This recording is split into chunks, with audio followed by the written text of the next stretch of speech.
life is just not like a tent. This is not our lives, and we didn't used to that. I will never used to that. Yeah, we had nice houses, a nice car. So cute, my little Hasanito. Ladies and gentlemen, photojournalist Motaz Aziza is in the building. He's touring the country right now, fundraising for UNRWA, and it is a great honor to have you here. I'm very excited. We got you some snacks. You said you wanted some snacks. Yeah. Thank you. Go ahead. I have some like American snacks that I want you to try as well, if you don't mind. But it's up to you. It's cool. How it's good. Okay. All right, Motaz. So how long have you been in the States? Now it's like around 2 weeks.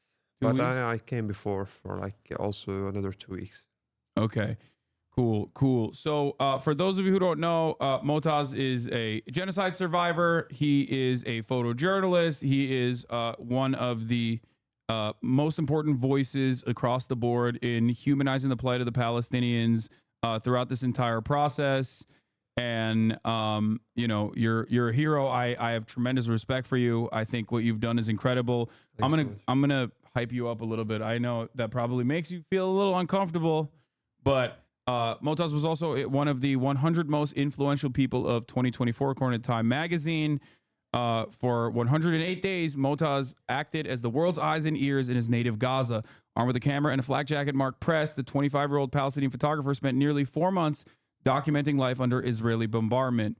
Right off the jump, before we get to your background, before we get to how you started as a photojournalist, I do want to talk about the role that I think you and Bizan and many others played in changing the dynamic in the way that I think the Western world views Palestinians as, because I'm Turkish, I'm Muslim. I grew up with a very different understanding, of course, to that in comparison to Americans, and in comparison to people in the Western world, in analyzing Israel as not necessarily the most moral state, nor a democratic state, but instead a colonial vestige, a settler colonial apartheid state.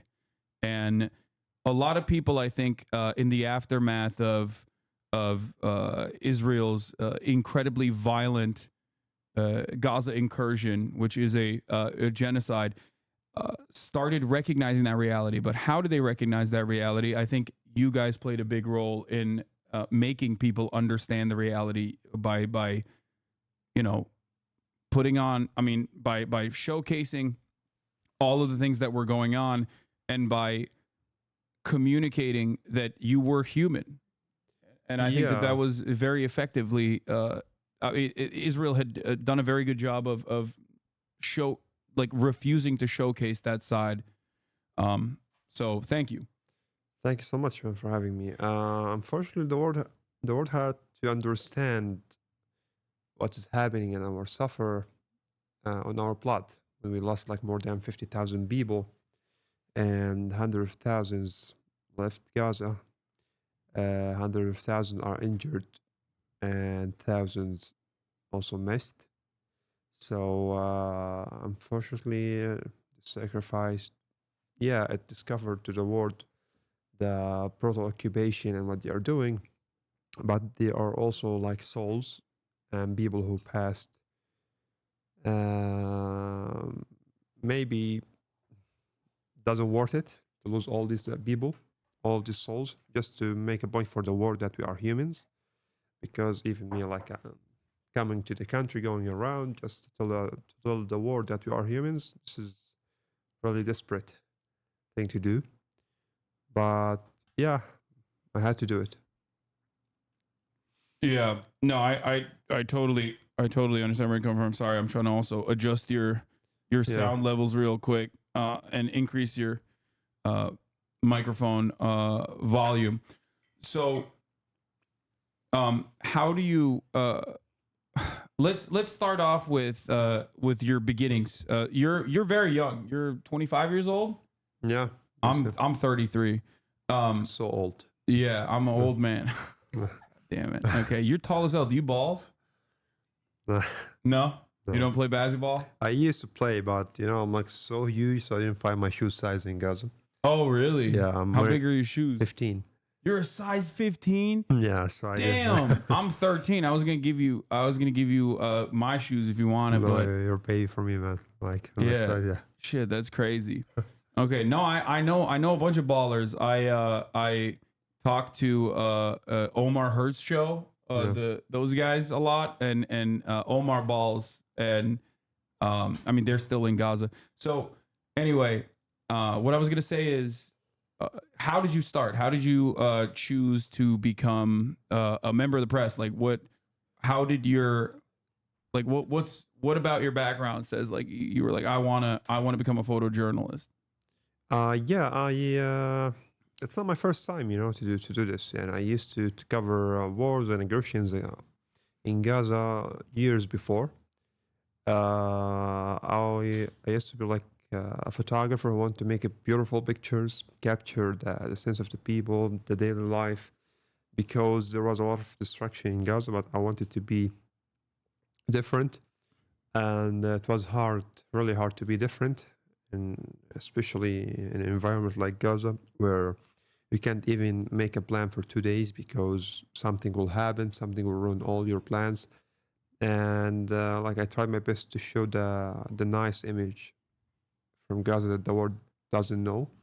But a lot of people, unfortunately, also like just know Gaza for wars, bombing, people losing their lives, not for like the beautiful life there. Yeah. And it wasn't also, to be honest, wasn't easy life or really beautiful, but we're trying always to make it looks beautiful because our resistance is in our existence. So yeah, and like I covered massacres in 2017. I got a shot in my left leg in 2018. I was a volunteer paramedic with the BRCS. 2019, some aggressions, I was like covering it. 2021 for 11 days, I was like a really big escalation after Sheikh Jarrah, and what was happening in Jerusalem. And then in 2023 in May, there was also 5 days of aggression. So I was like also documenting this. And yeah, that's Okay. genocide. What is one aspect of living under the Israeli occupation that people don't necessarily know about or talk about that you think is unique? Yeah, that everything you want to do is a struggle. Me as a photojournalist, I want to buy like a camera lens. I need to wait for 3-4 months. Then I need to pay like triple taxes for Israel. And this is just for me as like a photojournalist. And imagine the other stories of the people. If you want to start a business, if you want to travel, everything will suffer. You can't, me from Gaza, I can't go to the West Bank or Jerusalem. The people from West Bank can't come to Gaza.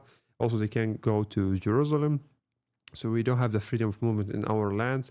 And if you want to go there, you need a permission from Israeli occupation. And you need to be like very sick. You're going to die. So maybe they can give you the permission. Sometimes they give you, sometimes not. Everything, it's under their control. And yeah, so you don't have your freedom in your land even. Yeah. What part of Palestine is your family from originally? I'm originally Gazan. Oh, okay. Yeah. You're Yeah. OG Gazan. Yeah. Okay. That's interesting. So, I mean, everything you've talked about, everything you've spoken to is very heartbreaking. It's not necessarily, once again, it's not necessarily something that a lot of people were privy to, a lot of people were aware of, I think. And in your analysis of the situation, do you feel like something has changed in the last year, even in terms of the way that people have been mobilized in the Western world? Yeah, when someone asks me where I'm from, I tell him like Palestine. He don't tell me, oh, Pakistan. Oh So, yeah, yeah, because true. a lot of this thing happening to me before like this war. So maybe it's like a big shift. A new generation now knows better. and they know like the struggle of Palestinians. And a lot of people support now our right to resist the occupation, because everyone who's living under occupation, you have the right to resist the occupation in every means he can. So yeah, but we couldn't have the real support on the ground. So no army moved his tanks to support us as Palestinians fighting the occupation. No one entered Gaza to say, I will protect the civilians. Yeah, so in a way, you feel that no one sees you as a human from outside, that you deserve like to protect you. And we've been like asking for international protection from the Israeli occupation for long years, but nobody did anything.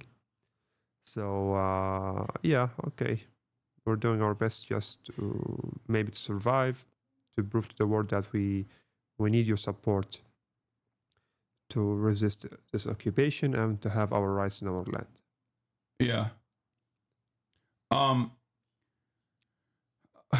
How do you foresee this going? Like, do you feel like something has changed in terms of the way that people view Israel now, in dare I say even contentious terms, where I believe that that the actions that Israel has taken post October 7 has genuinely dramatically altered, I think, like the continuation of the apartheid in the way that it does. Yeah. Do you have some semblance of hope in all of this darkness about potentially a trajectory change for Israel?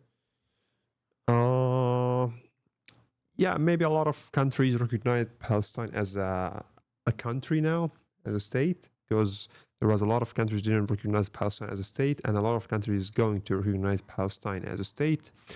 A lot of people now know the truth of Israel as occupation, and a lot of people now understand that our war, our fight is not with like Jewish people, it's with Zionism, because there's a lot, thousands of Jewish people, maybe hundreds of thousands of Jewish people supporting us, because there's also a Palestinian Jewish people.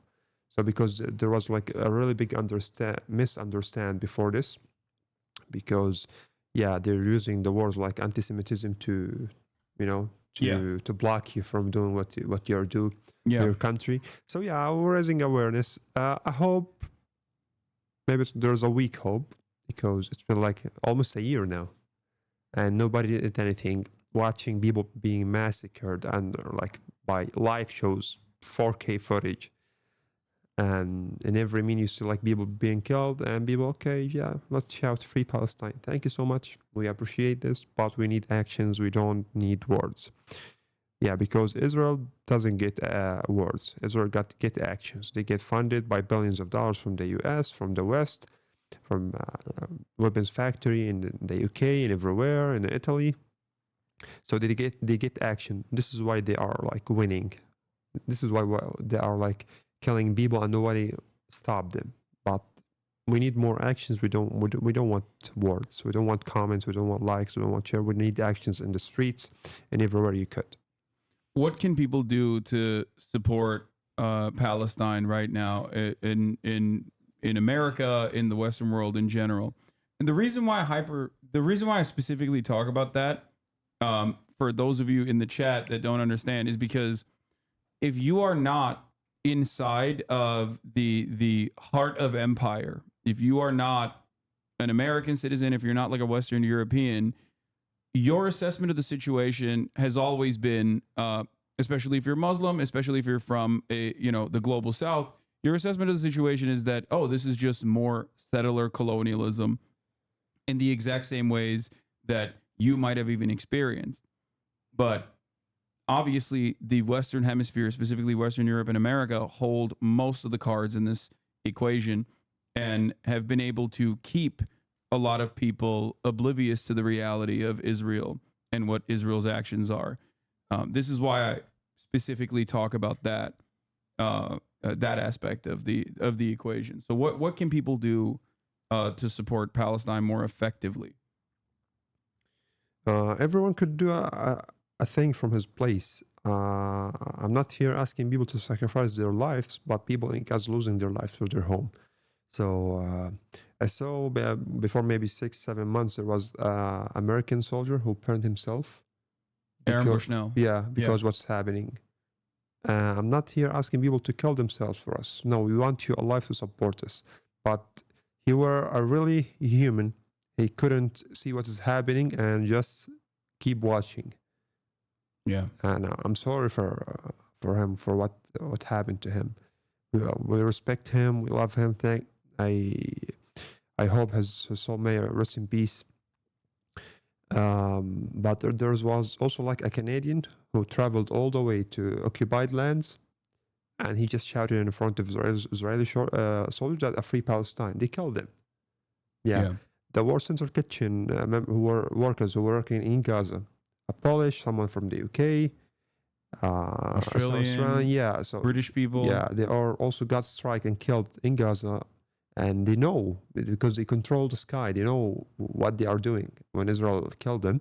So they killed them on purpose, and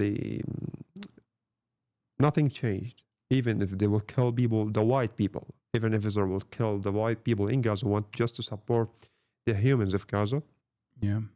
Nothing will change because the injustice power is so evil and so big. So people should understand who are like controlling them around the world.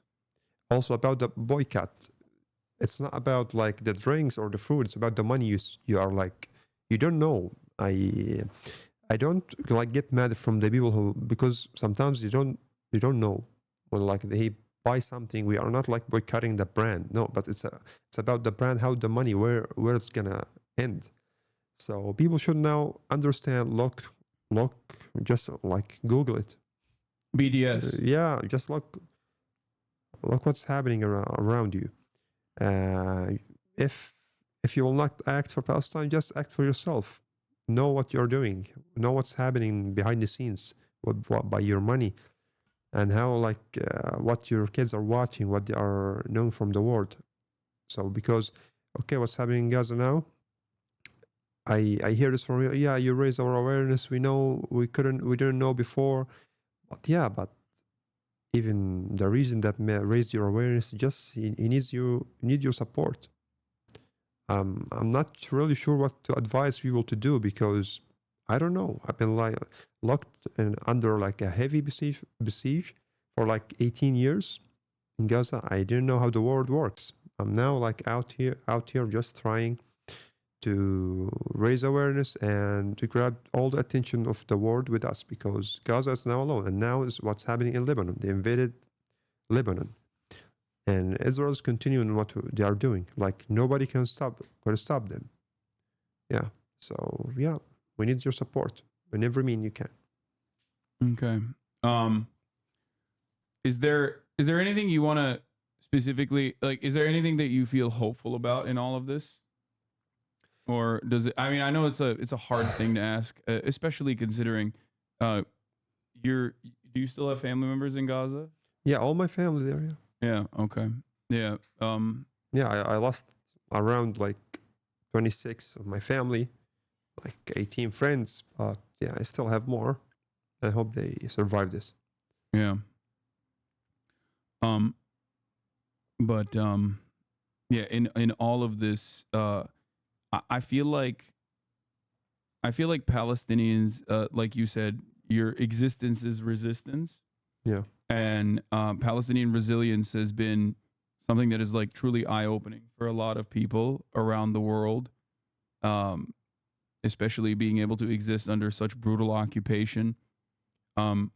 Is there like what are some of the aspects of this brutal occupation in terms of like something that maybe people have not considered? For example, like what was your childhood like? What kind of schools did you go to? Were you educated in UNRWA school? No, because I'm not a refugee, so I went to the government school. But yeah, now I support UNRWA in every mean I can. I've been like for a school named Rodolf Falter. He's like German. He came to Gaza. He built a school. So he wanted to support education there. I finished my school, high school in Gaza. I went to Al Azhar University in Gaza, which Israel destroyed all of it now. And I got English translation degree, so I can connect with the world by language. I use my skill in photography, and I merge it together so I can, do what I'm doing right now and the photography I'm doing. My child was about shortage in electricity and long days without electricity. Struggling to find things. Let's say, because even like the child in Gaza is not only a child; he's like an old child. He's the one. You have like a big responsibility on you, because like most of the families have there's the range of unemployment in Gaza is so big, like around 80% of people in Gaza are unemployed, and you can't travel easily. You can't, everything is with a struggle. Yeah, you can't get anything easily. Yeah. So yeah, and 2014, I lost my classmate. His name is Ala. Was just playing football, and artillery bombed his house, and he got killed. He was just 15 years old. Yeah, he just wanted to be like a soccer player. So it's about lose. It's about finding space to play in. It's about like just dreams that maybe Israel will like kill you before you make it. So yeah, it wasn't easy, and yeah, here we are. What do you think about America after visiting this time around? Oh, what's your opinion? That's really difficult to judge, because before I came to America, I was believing that everyone there is so evil. Like there's the monsters in the street. But I came here, there is a lot of really good hearts that they want to do more. But even their like official representative doesn't hear from them. Their government doesn't hear from them. So believe me, I'm not judging anyone. I have respect for the people who want to support and to do more, because I met like I met a lot of like Jewish people here who want to support us.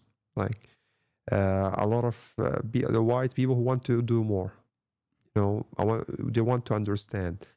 But yeah, there's a lot of evil people, but at the same time, I don't want to forget that there's a really good people who are here. And I just like a word from a Palestinian from Gaza. The image of like Americans for the world is so bad. Yeah. So please work to enhance it, to make it better, because people think that they are all evil. People think that they like to kill people, to invade other countries. So please work on this to make a good image for your country, because you can do it. You can like stop supporting occupation. You can stop paying your taxes. So you're gonna send billions of dollars to Israel to kill civilians in a tents that they don't have even the power to find a water to drink. Yeah. No, I get that. I understand that completely. Do you have you had some American food since you've been here? Man, just the burgers here. Do you like it? I don't like burgers, but because my stomach hurts till now since I left, because shortage of food, so I don't want to get a lot of pain. I got like one burger. It was okay, but I spent like 2 hours in the toilet after it. So so I'm sorry, guys. No, don't apologize. I'm not gonna lie. The kebabs here are not as good, unfortunately. Nothing like home. Yeah, But there was like Yemeni food. There's some like Palestinian bakeries here. Mm-hmm. So I'm trying, to find something to eat. Yeah. Yeah. Okay. I came from Gaza. There was like no food. I came here. There's a lot of food, but you can't eat it. So it's the same way. No, that's something that I mean, I like the American food. I'm very Americanized in that regard. Even when I was growing up in Turkey, like I was a burger eater. Yeah. So I do miss Turkish food, obviously, every day. And I do eat Turkish food. I miss the pretty Turkish much. sweets. I like the sweets in Oh, Turkey. yeah. Yeah. Well, there is some good baklava out here Yeah. for sure. There is like some places that I think they like ship it from Turkey. Yeah. But yeah, I feel like have you had a burrito yet? Burrito. It's like a wrap. They even do it like I think I guess like carnitas are very similar to shawarma. I got some tacos. Yeah, it's like a bigger taco, and it has like rice in it. Okay, It's crazy. I'll try it. You gotta have a breakfast burrito. It's gonna blow your mind. Wait, you're Muslim, right? Yeah. Yeah. Okay, so no bacon, but No bacon. Yeah. no bacon. Everything else. Yeah. Okay, you can't have the carnitas. Yeah. You gotta do al pastor, and then we're gonna have you back to do a snack tier list Yeah, of like what made your stomach hurt the least out of everything that you had. Like anything with oil, anything with like meat. Either sometimes the water makes my my Al stomach pastor hurt. is pork. Sorry. Okay. No al pastor either. Yeah. My bad. What were you saying? Like anything with oil. So I'm not sure. Everything that I eat here hurts. So Yeah. maybe the problem is with me. I'm sure because a lot of people eat food and they're good. Well, I mean, yeah, you getting grew up in fat Gaza. and- I feel like your diet was very different than the average American diet. Yeah, because like the diet in Gaza was different the last time because I lost around like 12 kilograms in less than 3 months. So yeah, it was different. But the food like in Gaza, it's really you find equality there. Yeah, our food is really special, and I hope everyone could like one day to try it in Gaza or Palestine, not just outside. Do you watch anime? No. You don't watch anime? Morgan made me ask that question. She's over there. Oh, Captain Man. What do you- Okay, anime. Okay, because no, not anymore. When I was young. When you were young, you were. Yeah. Bro, you're still young. You're 25. What do you mean when I was young? Like I'm 25, but no, I don't have time to anything now. I'm just, so there's no time for. What about what about like American movies and stuff? Like you Yeah, I'm sure you like grew I up used to, watching them, because right? I learned a lot of English through the movies, especially Me like too. the American movies. So yeah, like I'm now trying to watch Prison Break. I know it's so old. But, Prison Break. Yeah, I'm trying to watch it. Yeah, You got to get up to date, man. You gotta watch like Breaking Bad or something. I should, but it's like so too long, you know. Oh yeah, it is. Yeah, too it's long. a lot of stories and yeah, Or I need time. Sopranos. Yeah, I need time. Dude, there's so much. There's so much that I'll give you a list of I stuff watched to watch. Matilda. Matilda was good. Matilda? Yeah. What? Just like for an hour and Yeah. 40 It's- minutes, so it was good. Yeah. Okay. So you played a little bit of basketball. You didn't play a lot of sports. Yeah, I played volleyball. I played like soccer, but yeah, then my sports not like my type right now. You're a singer. No, not singer. You're good at singing. What is your No. favorite song? No, like I like the script, Imagine Dragons. Some Arabic music, but no, I'm not a good singer. Yeah, just sing when I'm under the shower. That's it. I feel that. Yeah. I'm not a very good singer either, but I still do it every now and then. Yeah. What's your favorite soccer team? Like I like the Spanish team, like Madrid. But yeah, when Ronaldo got out, I'm off. I don't follow any soccer news anymore. Oh wow. Okay. Yeah, because I like the way the person plays, not. The Oh, whole you're thing. like me. I like LeBron. Yeah, I like LeBron more than I like the teams that he plays for. Like, I Cristiano don't is care. like the best. Yeah. Yeah. Okay, you're a Ronaldo enjoyer. Have you met? Are you familiar with a content creator by the name of I Show Speed? No, show speed. No. No. Okay. He's a big Ronaldo fan, No. and he's also a big fan of Oh Palestine wait, yeah, as well. yeah, I know him. Yeah. Oh, so you have seen him? Yeah, he's always screaming, you know. Yeah, he's always screaming. He's always going free Palestine. Yeah, I saw that. Yeah.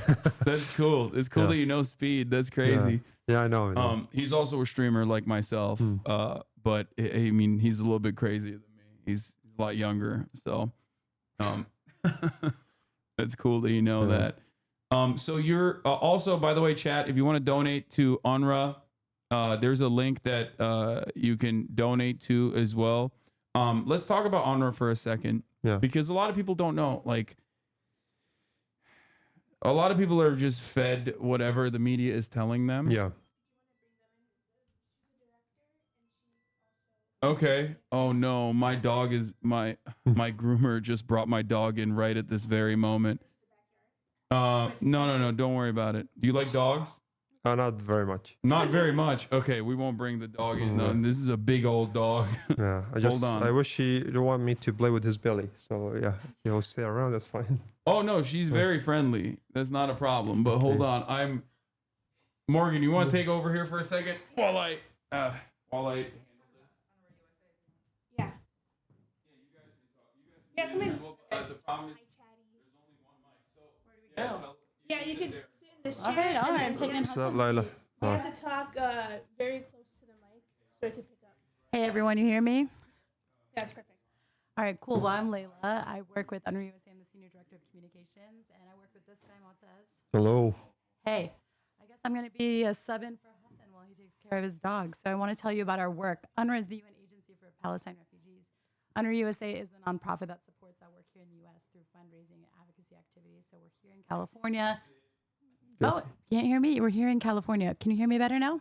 Yeah, go ahead. All right, stay close to the mic. I'm not used to this, y'all. Uh, We are here in California on a tour. It's called Gaza Through My Lens, where we're taking Motaz around to different cities in the U.S. We started in Houston.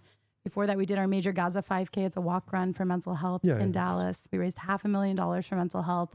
And then we moved on to Houston to do 2 speaking events there. We did one in Anaheim yesterday.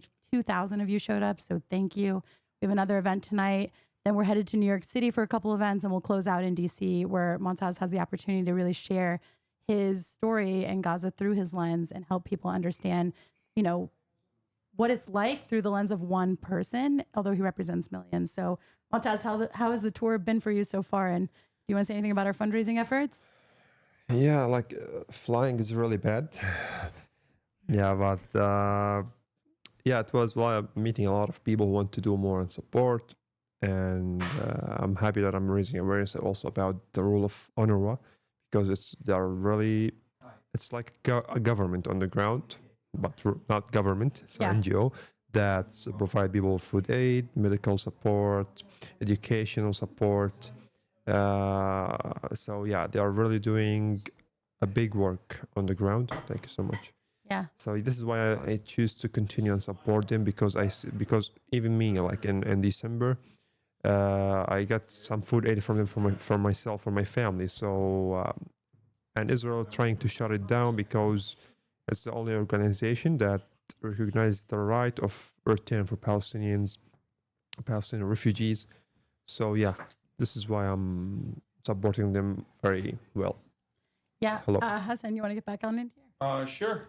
So I was going to mention real brief that UNRWA is providing it's the backbone of humanitarian assistance in Gaza. It's providing 60% of the aid. When you're donating through this fundraiser that we got going on right now through Tiltify, you are providing that support. And the American people have really stepped up since the U.S. government defunded earlier this year. And so we've been able to give $50 million from people like all of you here on this stream and all around the world to provide for this assistance, which is saving lives in Gaza. I've had the chance to go 6 times myself. That's super rare for a Palestinian American, and we'd love to tell you more about it. But just check out our work at UNRWA USA, UNRWA USA. You'll see more from Motaz. Sorry that our events are sold out. We'll be posting clips and kind of vlog from the whole tour so you can get a sense of what we're doing. But we need you to engage with us from wherever you are in the world to make sure that we can show more Palestine refugees that Americans care. So we really so thankful for the platform. I'm seeing like the comments, they're going nuts. These comments are crazy. How do we keep up with this? I got to pass the mic to our real host. Thank you.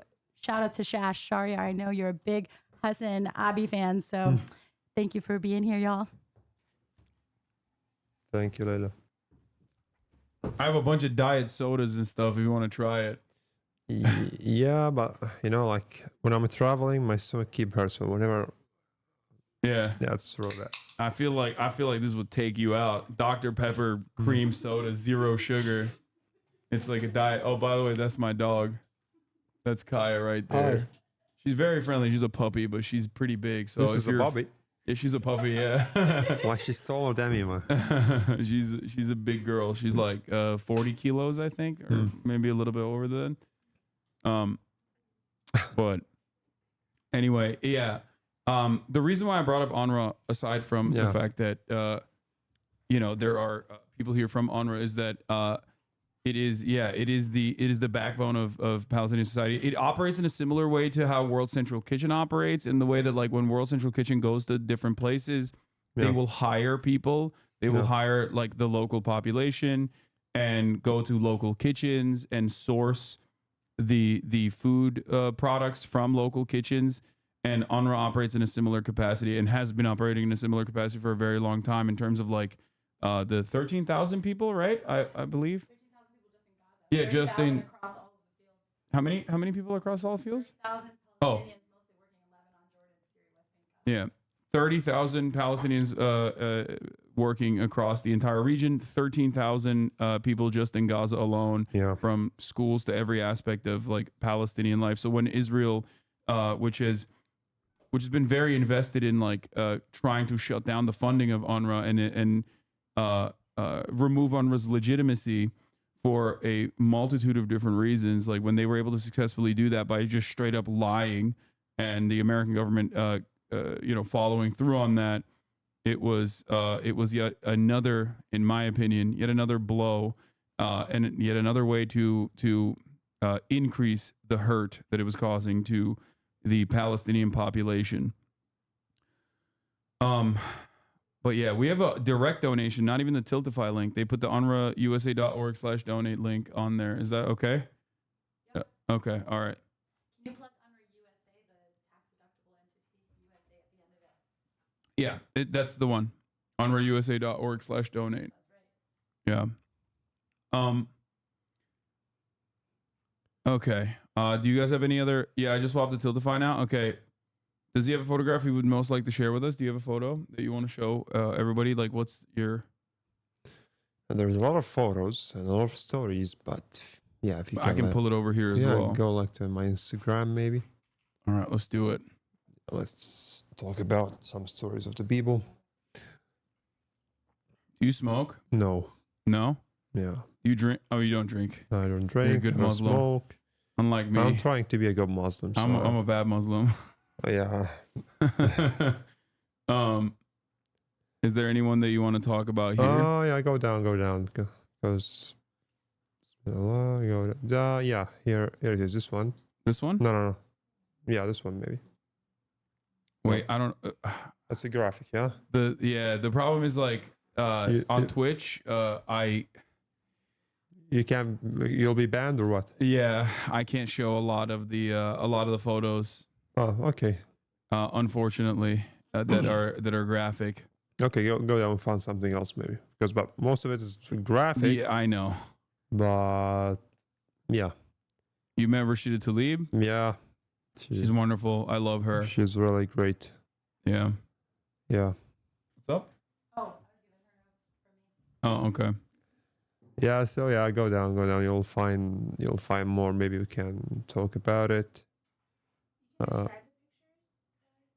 Yeah, because most of it is graphics, but there's something on Time magazine. If you'll show it, is for a girl under the rubble, or like the people I lost, or so yeah. There's a lot. We can't just pick. Is there any in particular that you want to show from here? Maybe I go down a little bit.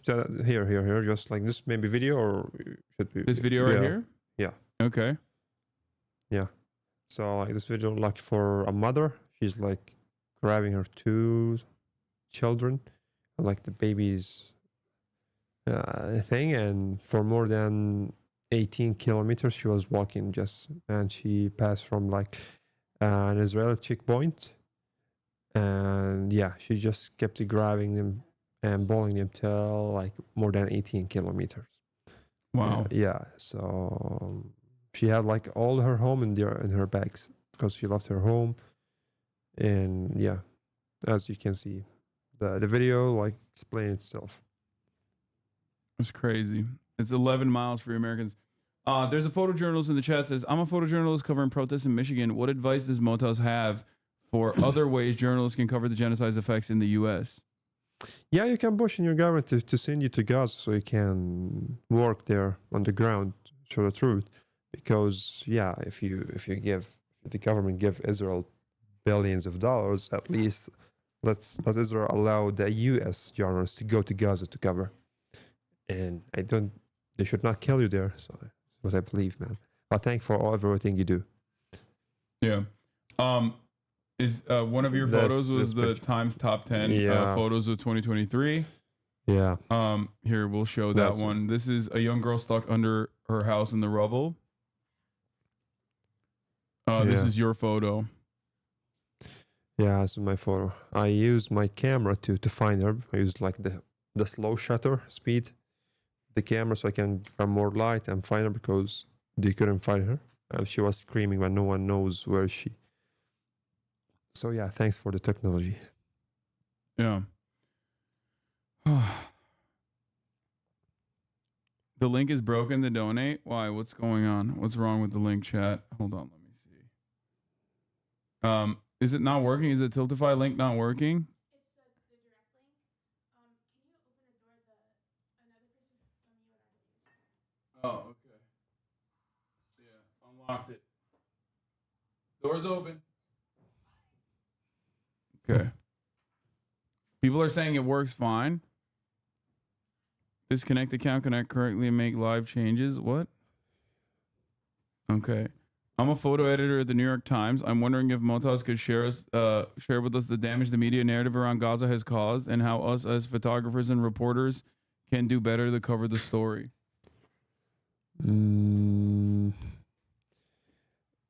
Not sure because like New York Times, maybe sometimes I I see some points on them, but they're also trying to catch up to show more.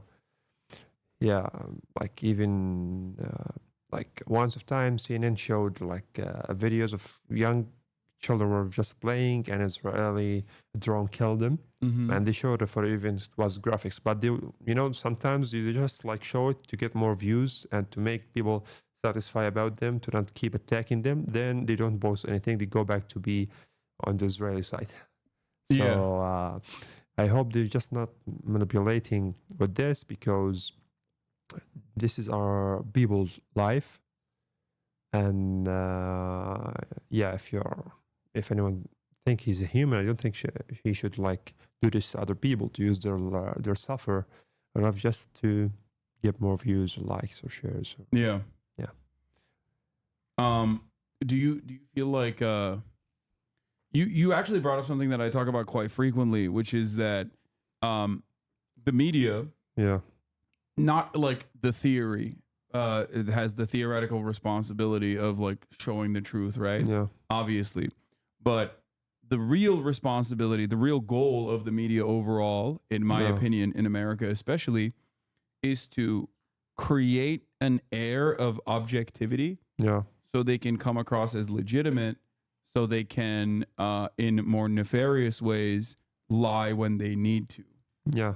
Right. And that is the way I see it for the most part. And I think you kind of brought that up when you said like sometimes they do show the truth. Yeah. And I think as a Palestinian, do you feel like they are potentially showing the truth in an effort to maintain that legitimacy because people are yelling at them? Yeah, exactly. So that they can continue being like, so they can continue using passive voice whenever they talk about like Israel striking densely populated civilian areas. That is what's really happening. This is what I believe is happening for myself. Personally, this is what I believe in. Yeah. And there are, by the way, chatters, yes, this is something that I repeat all the time. There are great journalists out there, even in the New York Times as well. It's not entirely in their hands, unfortunately. Whenever they want to cover a story in a particular manner, there is still obviously going to be editorial control that shuts it down. Are you familiar with Ta-Nehisi Coates? Ta-Nehisi Coates. No. So actually. he's a liberal journalist. He actually even worked for The Atlantic, which is the editor-in-chief of The Atlantic is the Israeli prison guard, former Israeli prison guard. And he had written extensively about in the past, he had written extensively about reparations and had used Israel as a successful example of how Germany paid reparations to Israel in the creation of the Israeli state in the aftermath of the Holocaust. But then Ta-Nehisi Coates actually went to the West Bank and saw for himself what the situation looked like. And as an adult in his 30s, he went there and he was shocked by the realities.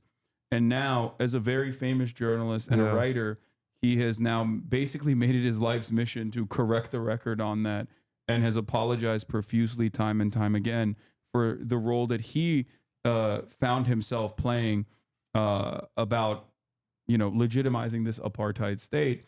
And it's really interesting watching his reception. Originally, that was very positive, like broadly very popular reception, change almost overnight as soon as he started saying the truth that Israel is an apartheid state. Yeah, now look, like what happened in Iraq after millions of people got killed, and now then they couldn't fire like any mass destruction missiles, and then Donald Trump showed and he said there was no mass destruction weapons there. Now, but no one even sued, what here his name even George W. Bush. Yeah, about what he did there. So yeah, the same for Tony. Okay, thanks for going and discovering the truth by himself, but also others can go. Everyone can go there and discover and see the truth on the ground.